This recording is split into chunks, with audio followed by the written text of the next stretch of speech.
আসসালামু আলাইকুম। আজকে নতুন ফোন আরেকটা নিউ প্রোডাক্ট আসছে আর কি, second hand use phone hot 60 Pro।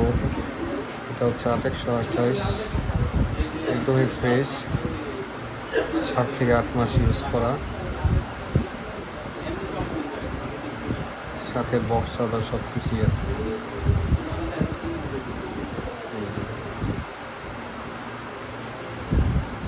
একদম ফ্রেশ কন্ডিশনস।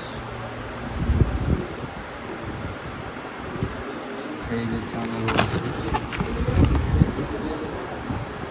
Original charger. আমরা সবসময় বলি আমরা বক্স চার্জার সহ ইউজড ফোন বাই সেল করি, এছাড়াও নতুন ফোন পাবেন। বক্স ছাড়া আমরা বাই সেল করি না। একদমই ফ্রেশ কন্ডিশন এটা পেয়ে যাচ্ছেন। আমাদের ঠিকানা হচ্ছে যাত্রাবাড়ি চাপ super market, second floor, supreme tech B.